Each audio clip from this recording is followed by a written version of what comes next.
Bem-vindo ao Estudo na Palavra, uma série contínua de estudos bíblicos focalizado na cruz de Cristo. Com vocês, o evangelista Jimmy Swaggart. Bem-vindo hoje ao Estudo na Palavra. Eu sou o evangelista Jimmy Swaggart com Bob Cornell, Lauren Lorsen e o Jim Musley. E estamos muito contentes de poder estar aqui com você. Vamos começar de onde paramos no programa passado, o 8º capítulo de Daniel, começando com o 4º versículo, por favor. Vi que o carneiro feria com os chifres ao ocidente, ao norte e ao sul, e que nenhum animal podia resistir diante dele. Nem havia quem escapasse da sua mão, e fazia conforme a sua vontade, e se engrandecia. O carneiro é empregado aqui pelo Espírito Santo como símbolo do império dos Medos e dos Persas. Vi que o carneiro feria com os chifres ao ocidente, refere-se a um evento em um passado recente sobre a posição da Babilônia, e ao norte se refere à Lídia, enquanto o sul se refere ao Egito. Daniel está vendo algo aqui que ainda iria acontecer, e é irônico porque aqui na visão que Daniel teve no 7º capítulo, o Império Medo-Persa era representado por um urso, não é mesmo? E aqui nós vemos um carneiro. E então, por que o Senhor mudaria assim o símbolo aqui? Eu não sei todas as razões pelo qual ele fez isso, mas eu suspeito que a razão principal é que o carneiro empurra para frente. Essa é a característica desse animal específico. O urso, ele é feroz, mas ele não empurra nada para frente. E o carneiro faz isso. Sabe, uma das coisas que podem ser ditas da maneira que esses impérios estão mostrados aqui no capítulo 8, porque aqui no capítulo 8, essa visão que Deus deu aqui, ele está vendo as mesmas nações, mas de uma maneira diferente. E nós mencionamos isto várias semanas atrás, mas no capítulo 2, quando Deus mostrou para Daniel estas nações, Deus os mostrou, sabe, da perspectiva do homem. Como que os babilônios, que era a cabeça de ouro, os persas, que era o peito de prata, e assim por diante. Era uma grande imagem que mostrava, assim, uma maravilha, mas isso era da perspectiva humana. Certo. No capítulo 7, Deus mostra esses impérios, mas com a perspectiva divina. Isso mesmo. Eles eram bestas, mas eles eram bestas demoníacas. Sabe? Eles, novamente, eram criaturas com grandes dentes de ferro. Isso não é normal. O leopardo com 4 cabeças e 4 asas. Isso não é normal. Então eles eram bestas demoníacas e a maneira que Deus os via. Aqui no capítulo 8, Deus mostra para Daniel essas visões, mas de uma maneira de como esses impérios se viam. Na verdade, o carneiro era o emblema nacional para o Império Persa. Quando os persas vieram e se levantaram, sentou no trono dele diante dos seus líderes e diante do povo, a sua coroa, na verdade, era feita em parte de um chifre de carneiro, um chifre de carneiro. Eu não sabia disso. Então, assim como a águia seria o emblema nacional, o animal, vamos dizer assim, dos Estados Unidos, o carneiro era da Pérsia. E quando estudamos o Império Grego, era o bode. E o bode era o emblema nacional, ou animal, para o Império Grego. Então, o capítulo 8 aqui mostra como eles se auto-enxergavam. Ah, tá, entendi. Versículo 5, por favor. Enquanto eu considerava isto, eis que um bode vinha do ocidente sobre a face de toda a terra, o qual não tocava a terra, e tinha aquele bode um chifre notável entre os seus olhos. No sonho de Nabucodonosor, o Império Grego é representado pelo ventre e coxas de bronze. Na primeira visão de Daniel, no capítulo 7, um leopardo com 4 asas e também 4 cabeças simbolizava esse império. Essa visão, isso é simbolizado por um bode. A frase, o qual não tocar a terra, refere-se à velocidade das conquistas de Alexandre, que foram simbolizadas na primeira visão por um leopardo com 4 asas. Em 13 anos, ele conquistou todo o mundo conhecido. O chifre notável se refere a seu primeiro rei, Alexandre o Grande.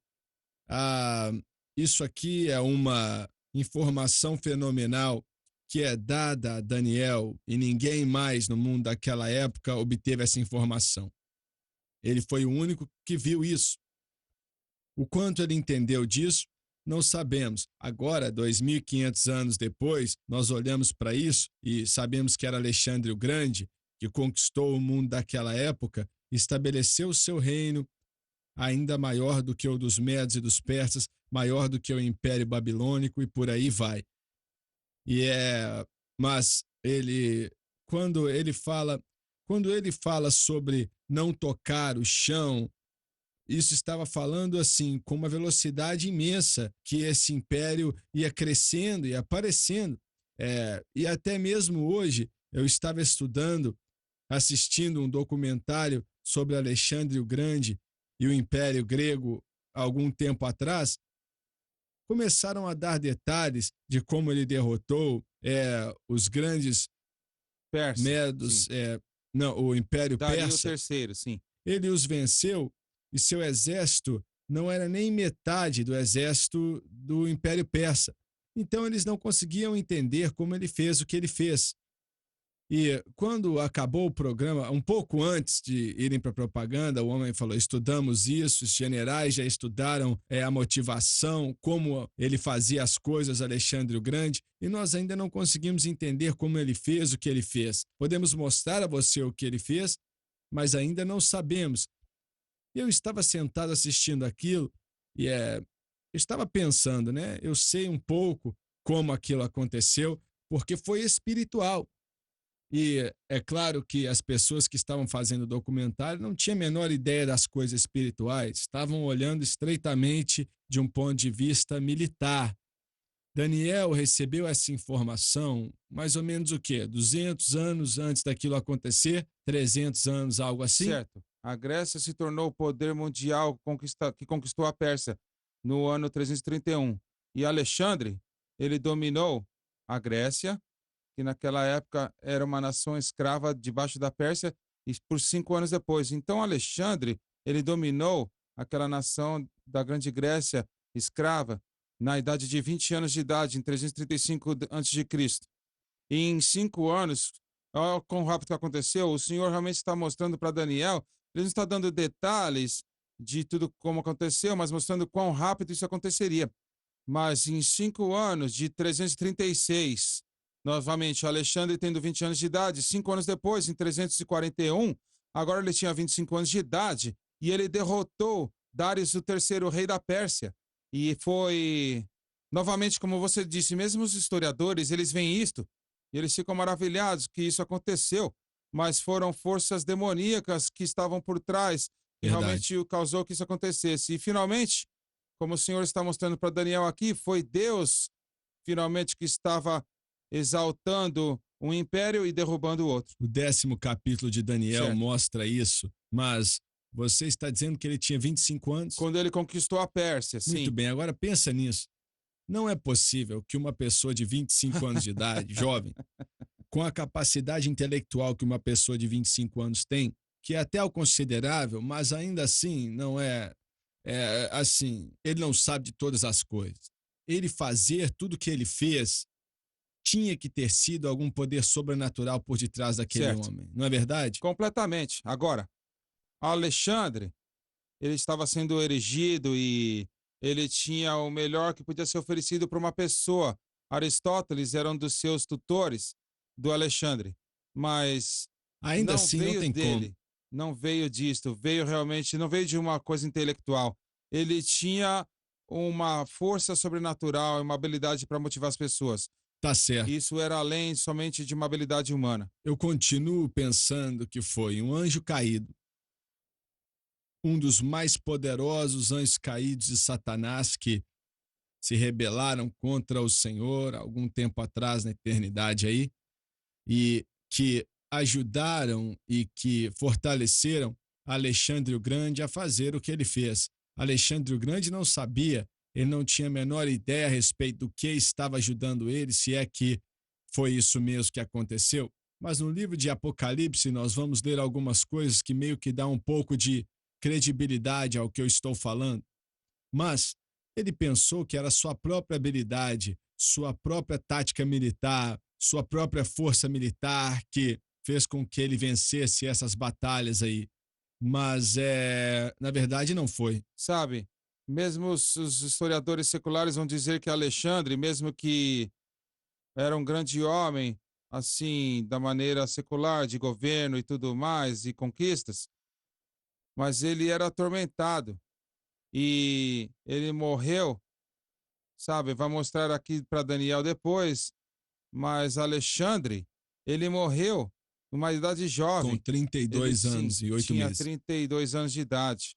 Ele morreu porque era um indivíduo atormentado, E possivelmente. sabe, eles não sabem a razão pela qual ele morreu. Eles não entendem, eles não sabem se foi algum tipo de praga que veio sobre ele ou o que aconteceu. Sim, Talvez pelos meus você tenha estudos estudado. pessoais, foi um envenenamento alcoólico, alguma coisa assim, que ele fez mesmo, sabe, de uma série de Festas, bebedices e coisas assim, sei. ou um dos seus generais, na verdade, o envenenou, mas na sua Mas eles não bebida, têm mas certeza, né? certo, eles não sabem. Mas eu acho que Alexandre nos mostra o que o diabo fará da melhor maneira Certo, possível. E ele, naquela época, era o melhor que o diabo tinha. verdade. E o diabo, ele odeia a todos. E ele não tem nada de bom para ninguém. E uma pessoa pode ser grande ou pode ser popular aos olhos deste mundo, mas sem Jesus, esta pessoa será atormentada internamente. 32 anos e 8 meses e aí morreu. Isso não é uma vida longa, né? Não é, não. Então vai. Enquanto eu considerava isto, eis que um bode vinha do ocidente sobre a face de toda a terra, o qual não tocava a terra, e tinha aquele bode um chifre notável entre os seus olhos. Eu não vou ler os comentários aqui porque não temos tempo, temos que ir para o intervalo e voltamos depois. Mas eu quero te encorajar, por favor, peça isso que vamos te oferecer agora, esse maravilhoso livro de Daniel. O comentário que temos sobre Daniel é maravilhoso, pois eu acredito que vai te ajudar a entender a palavra de Deus de uma forma melhor, porque ali entramos em muito mais detalhes do que podemos entrar aqui durante o programa. Peço o seu.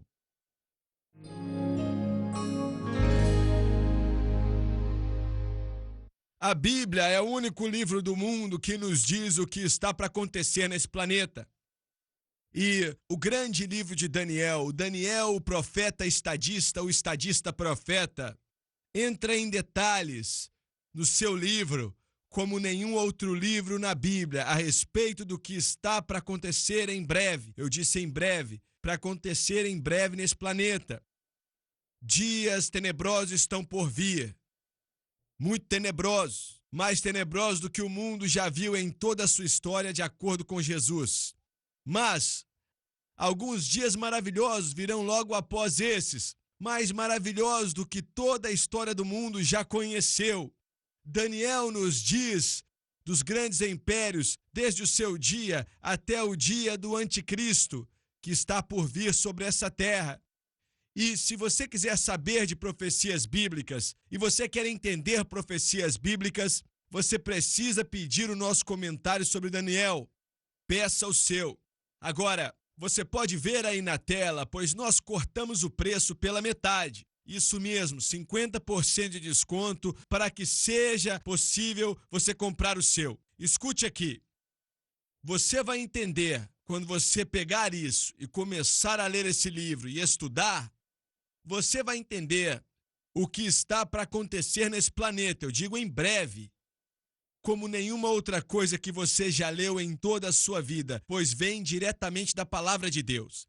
Agora, se você é um crente, não importa o que aconteça, você tem que pedir um comentário sobre Daniel. E eu te prometo o seguinte, vai te abençoar e vai te ajudar. Agora você pode ver o preço aí na tela. Eu sou o Jimmy Swaggart te dizendo, pegue esse cartão de crédito do seu bolso, vá até o telefone, estou esperando a sua ligação.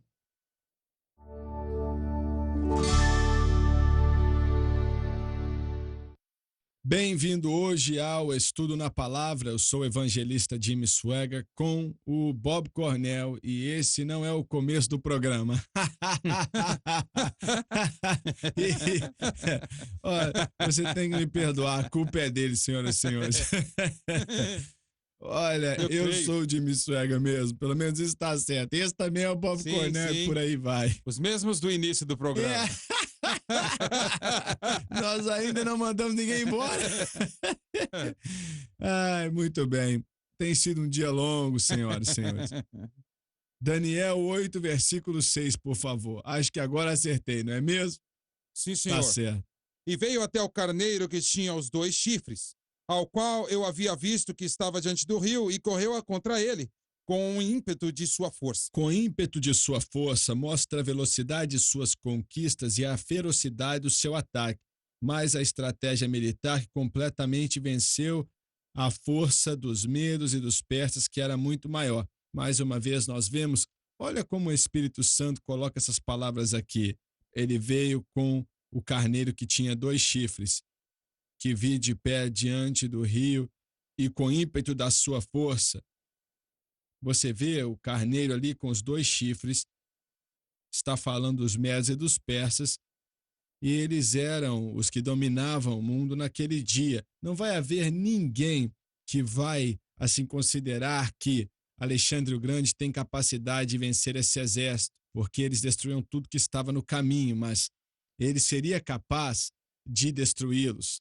E então se tornaria a força do mundo naquela época. Era desse que eu estava falando quando disse que vi o documentário na televisão em relação a essa batalha aqui. Então, tá certo. Irmão Suega, você sempre ensinou que Alexandre o Grande, ele era muito fortalecido por um anjo caído que Deus liberou do abismo, isto aqui que estava preso. Mas então ele saiu e o ajudou neste ponto. Bem, não perca seu raciocínio aí, mas olha, a vinda do Império Grego que venceu os medos e os persas, uma nova forma de valores foi estabelecida ali. Na verdade, foi aí que a democracia nasceu, no Império Grego, seja o que for que isso queira dizer. Os medos e os persas faziam as coisas da antiga maneira oriental. E essa foi uma das razões pela qual, quando você lê no 10º capítulo de Daniel sobre a batalha que aconteceu no mundo espiritual entre anjos caídos e Miguel e Gabriel, no lado dos justos e por aí vai, uma nova ordem de eventos estava sendo colocada diante do mundo, que era uma maneira totalmente diferente de fazer as coisas. E eu tenho assistido aqui, eu sei que vocês também têm visto, nas últimas semanas, a situação com a Grécia que aconteceu alguns anos atrás. E é uma nação pequenina, de mais ou menos 11 milhões de pessoas. Eu já estive na Grécia antes e é um lugar muito interessante de visitar. É um país muito bonito, mas claro, não se compara com o que era há 2.300 anos atrás, seja lá qual for o caso. Mas que esse homem, Alexandre o Grande, e eu acredito que, eu quero até dizer que alguns desses filósofos, qual o nome da pessoa que você falou aí? Aristóteles era o tutor pessoal de Alexandre, pelo menos Certo. um deles. Então, estava trazendo uma nova forma de governo, uma nova forma de vida. E acho que no mundo espiritual, Satanás não queria isso. O Senhor é quem queria. Tudo que o Senhor quer, é claro, sempre é muito além do que qualquer outra coisa. Certo. A maior influência da língua grega veio para todo o mundo. O Novo Testamento seria escrito em grego. Certo. Então, tudo isto, olha, foi realmente um trabalho para a vinda de Cristo, que nós entendíamos ou não. Claro que mas foi. tinha que ter aquela transformação Certo. dos Medo-Persas e Nabucodonosor e babilônicos do Oriente Médio para, então, um que era mais conduzivo a uma filosofia mundial e tudo mais. Foi assim, é meio até difícil de explicar, mas foi uma mudança completa da antiga maneira para o que podemos chamar hoje de nova maneira, talvez. A democracia, de uma certa forma, como aconteceu e surgiu, eu não sei. Mas ela começou ali na Grécia. Certo. Vocês não Certo. acreditam nisso de acordo com estudos? Sim, com certeza. A democracia, pelo menos a forma de democracia ou governo, mesmo que nós temos aqui nos Estados Unidos, era, sabe, tem suas raízes da Grécia. Não idêntico, não de maneira alguma, mas muitas similaridades. E Roma, eles tinham um senado, por exemplo, em particular, tinha um senado. Eles tinham Existem diferenças, mas a forma de democracia estava lá. Mas na Grécia, o que veio e o que aconteceu era uma nova ênfase na filosofia. Eu acho que as eleições começaram na Grécia, não é mesmo? Onde o povo podia votar, pelo menos algo assim. Sim, eu acredito sim que eu não sei os detalhes disso, mas a diferença entre a democracia da Grécia e o que nós temos hoje é que o líder da Grécia, que era muito mais, vamos dizer assim, mesmo que ele respondia para o Senado, pelo menos eles tinham coisas posicionadas, mas ele era visto mais como um deus, por exemplo, do que o nosso presidente é visto hoje no nosso país. Aí havia um tom Conotações, certo. religioso em tudo, todo o governo, onde no nosso governo, especialmente hoje nos Estados Unidos, pelo menos os oficiais do governo estão tentando remover Deus do governo, aonde lá era tudo conectado. Vamos ler os comentários aqui de novo. Com o ímpeto de sua força, mostra a velocidade de suas conquistas, falando de Alexandre o Grande, e a ferocidade do seu ataque, mais a estratégia militar, que derrotou por completo a força dos Medos e dos Persas, que era muito maior. Em outras palavras, o exército dos Medo-Persas era 1000 vezes maior do que o de Alexandre o Grande. Mas voltando para o assunto, ele tinha mais ou menos o quê? 25 anos de idade? Ele tinha 25 anos de 25 anos, idade, é isso sim, mesmo. mas uma das coisas que ele fez, militariamente falando, uma coisa que ele fez que foi tão genial, pelo menos estrategistas militares que vêm hoje e se maravilham, é que o que ele fez, ele tinha um exército pequeno. Sabe que no natural, esses números assim, não tinha como ele derrotar os persas.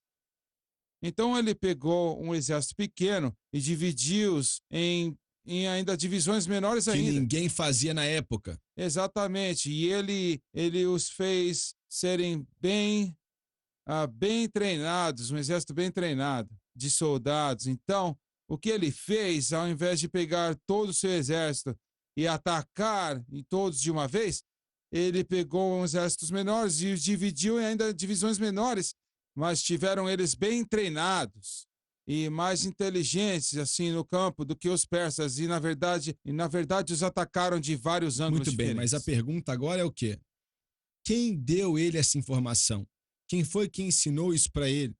E na idade dele, sinceramente, eu duvido que ele podia ter inventado isso através da sua própria habilidade, seus talentos e por aí vai. Eu acredito que foi aí que esse anjo caído começou a ajudá-lo, que ele não tinha essa informação. Foi um anjo que ajudou ele, ele não tinha a menor ideia. Mas se estivermos certos que isso foi o que realmente aconteceu, então isso é o que explica a sua tremenda habilidade de fazer o que fazia em um curto período de tempo. Certo? Totalmente. Foi totalmente inspirado por demônios. Agora, Deus, ele permitiu. E, novamente, como dissemos várias vezes aqui em programas anteriores, sabe, em Daniel capítulo 2 e Daniel capítulo 10, onde ele falou: Deus finalmente foi o que levanta um e derruba o outro. E ele É faz isso. verdade. Mas Deus permite esses espíritos demoníacos ah, para acessarem, agirem e operarem nos parâmetros que Deus O estabeleceu. Senhor permitiu que ele fosse removido dali, porque nada acontece dessa grandeza a não ser que o Senhor permita ou que faça acontecer e tal. E ele queria que o Império Romano aparecesse, como Lauren mencionou em um programa atrás, porque seria debaixo do Império Romano que o Senhor mesmo viria, o Messias de Israel, o nosso Salvador. Ele queria que esse império aparecesse. Então, como nós mencionamos, eu não sei se foi no programa passado ou se foi num outro programa aí, ninguém sabe ao certo o que matou Alexandre o Grande. Como você disse, alguns pensam que os generais dele foram os que envenenaram ele, alguns pensam que foi bebedeira, que ele bebeu até morrer e tal, mas ninguém sabe ao certo qual foi a razão. Mas Deus queria sim e removeu ele do caminho para que o Império Romano pudesse entrar. E foi o que aconteceu. Muito bem, nós estamos agora para ler o versículo 7 agora, não é Versículo mesmo? 7. E eu vi que se achegou perto do carneiro e, enfurecido contra ele, o feriu e lhe quebrou os seus 2 chifres, porque no carneiro não havia forças para resistir diante dele. E o bode o derrubou por terra e o pisou. Não houve quem libertasse o carneiro da sua mão. Quando Daniel viu isto, é óbvio que era um acontecimento do futuro. A palavra enfurecido significa que Alexandre estava bem enfurecido com os medos e os persas. Ele os venceu e não foi uma batalha travada.